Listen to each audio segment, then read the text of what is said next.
Yo, what is up, guys? So I am doing some picks for UFC 303. And I'm going to start with the first name on this list I recognize. I'm skipping these two because I don't know anybody here. So let's just see where this goes. Andre Arlovsky versus Martin Buday. Martin Buday. Arlovsky, very big, long-time veteran. Old school. Old school. This guy's been around since, like, the really early days. Like, since I didn't even watch UFC, this guy's been around. So I'm gonna have to go with Martin Buday just because Andre Arlovsky's super, like, he's old for fighter standards. Speaking of which, Michelle Watterson versus Jillian Robertson. I would have to say Michelle still takes this despite being the more seasoned one. Now, she's been around for a long time, and she's getting on the older side for a fighter. Not for life, but just for a fighter's standard. I think she's, definitely past her prime. So I think she's actually would be able to take out Jillian Robertson. Michelle Watterson Gomez, I think she's going to get it done. Peyton Talbot, definitely I'm going with this guy. He's definitely got a name attached to him, and I just see a lot of potential. He's taking his time. I honestly thought he should have taken on Raul Rosas Jr. And honestly, I think if he takes care of this, that should be the next fight. Peyton Talbot versus Raul Rosas Jr. That's going to be next. In fact, I might actually make a solo video about Peyton Talbot and how he should face him. But I think he should face him very carefully, that's for sure. But I think that he's going to take care of this guy, and he's going to add another to the undefeated. But Peyton has some potential. This kid's got a lot of potential in this division, so we'll see. I don't know too much about Gene Silva, so I'm just going to biasly go with Charles Jourdain right now. Just because I've seen him fight Crone Gracie, and honestly, man, Crone, that's a sad story. But Charles Jourdain, he definitely is a staple right now, and I think he's going to get it. Cub Swanson versus Andre Fili. I definitely got Andre Fili. Now, I know Andre Fili is basically pretty mid-tier in the featherweight rankings. But Cub Swanson has been around for a long time. Like, he's pretty old for a fighter standard. Plus, it's at the point where every time I watch him fight, he usually takes a shot that's, like, super alarming to the point where I start to see his body give out on him a little bit. Now, Cub is also another old-school veteran. He's been around for a long time. So, for me to watch this, it's kind of hard because in his heyday, dude was a stud, but we all know how that goes. It's unfortunate, but Cub, I don't see him sticking around the UFC too much longer. I think he should probably focus on some of his other ventures. But Joe Pyfer versus Marc-Andre Barriault. Joe Pyfer, I think, is going to get it done just because, like, I've seen this guy bounce back from losses. We saw his first fight with the Contender Series where he busted his arm, and then look at the tear he went on. Now, obviously, he got stopped with Jack Hermanson, but he's probably looking at his game and what he could do better. He's gotten a feel for the upper rankings of the division, so he's going to definitely want to at least take a next step. Now, I know that he's seasoning himself a little bit with Marc-Andre, but I think he's taking the smart pick with Marc-Andre, making sure he's picking a fight that's super winnable for him. And I think this is where Joe Pyfer is probably going to start shining again, and we might even see a better version. That's what I'll go with. Ian Gary versus Michael Page. My heart says Michael Page. My mind says Ian Gary. Just because Ian Gary, I know a lot of people don't like him as a person, but we're judging him by fighter standpoints. He's pretty good. So here's the thing. Ian Gary, I know that the Jeff Neal fight was pretty close. Michael Page made quick work of Kevin Holland, put on a 3-round thing.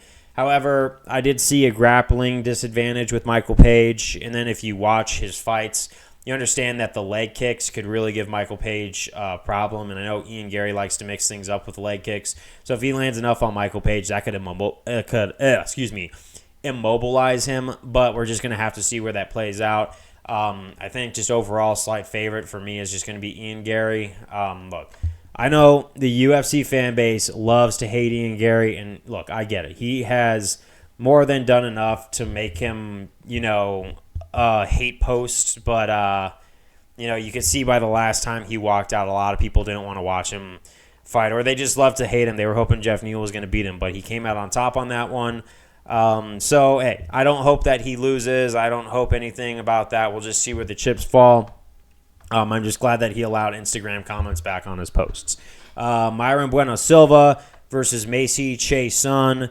I'm going to go with Bueno Silva. Bueno Silva was in a title fight last time. Che Sun, don't know too much about. But yeah, Myra Bueno Silva, I'm going to go for her. Anthony Smith versus Roman Dolidze. Anthony Smith, watching his last fight with Vitor Petrino, he got lucky with that guillotine. If he didn't land that guillotine, Vitor Petrino would have made mincemeat out of Anthony Smith. And I know Anthony Smith is super stubborn when it comes to acknowledging where he's really at in his career. I honestly hope that Roman Dolidze just kind of gets a decision win over him, just so he could kind of like have one more shot to get out of there before he like tries to go up against anyone else. Because I could just tell watching Anthony Smith now, he's win some, lose some. He's taking it out. He's starting to just give away a little bit. And I know he doesn't want to hear that, but I really think that Roman Dolidze's got a really decent shot against Anthony Smith, and he could probably. I would have to go with Roman Dolidze on this one. I'm hoping it's Roman, but we'll see. I might be completely underestimating Anthony at this point, but that Vitor Petrino fight was very telling. Even though he ultimately won, that fight was not going to go his way if he didn't get that guillotine. Brian Ortega versus Diego Lopez. These guys put this fight together for the fans, so good on them. It was short notice. I know Brian Ortega missed weight, and also Brian Ortega moving up to lightweight would probably be pretty good in the future. I've talked about that.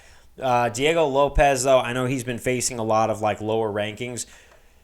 When he goes up against Brian Ortega, this is going to be very telling to see where he exactly is at. Now, he did very good against Movzar, so it's going to be interesting. He's either going to keep it on the feet and starch Ortega, or Ortega's going to take him to the ground, going to submit. But Ortega definitely is one of those guys that will take down. And I have seen a lot of Diego Lopez's jiu-jitsu work happen off of his back, so I think he's ready to be taken down.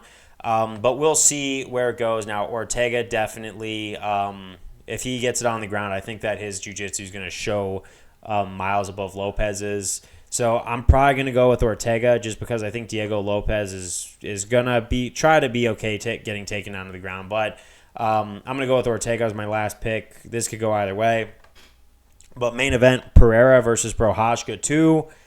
I know Yuri has had some time in the saddle, so I think we're going to see a better version of Yuri, but we're also going to see a better version of Alex Pereira. Alex Pereira beat Jamal Hill like it was nothing, and then Yuri was with Alexander Rakis, but I watched that Alexander Rakis fight, and it just kind of seemed to me like Yuri was still not checking leg kicks. He caught a little bit of problems from Alexander Rakis, who just took he just got off that really gnarly injury and was still able to give Yuri a run for his money a little bit in that first round.